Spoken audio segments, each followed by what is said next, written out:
Born in the uniform of this country. Hold up your hand a second so we can say thank you. God bless you. And one of the things that we know that we're going to proclaim loudly across this country, as Pete said, until I take my last breath. It's not just about you, it's also about your families. It's about the families that get affected by those that go off and serve.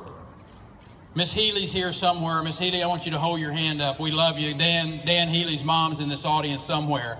And Dan served with these guys back here. And it's families that get affected by the toll of war. I understand exactly what the cost is from the standpoint of having been the governor of the state of Texas from 2000 until 2015.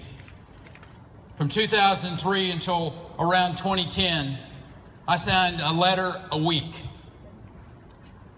to a spouse, to a mother, to a father, to a loved one of a young Texan who lost their life in the war against terror.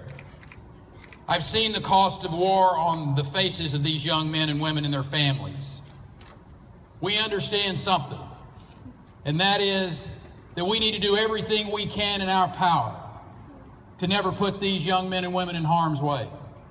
I mean everything that we can do in our power not to put them in harm's way. But when we've sent every message, when we've done everything that we can, and we have to go to war, we're going to go to war with crushing power, and we're going to win, and then we're going to come home.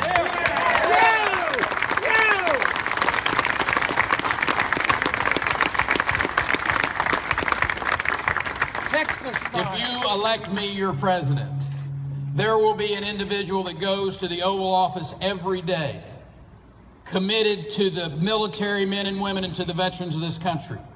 It won't be an afterthought. It will be every day walking in that Oval Office, asking the Chief of Staff if we're getting the Veterans Administration straightened up, if we're getting the work done for these veterans, men and women who held their hand up and said, "Here am I, send me," and we made them a promise. We promised them we were going to take care of them, that there were services we were going to make available to them. In a Perry administration, that will come to fruition. That will be a truth and a promise that we give these young men and women, and we'll live up to it.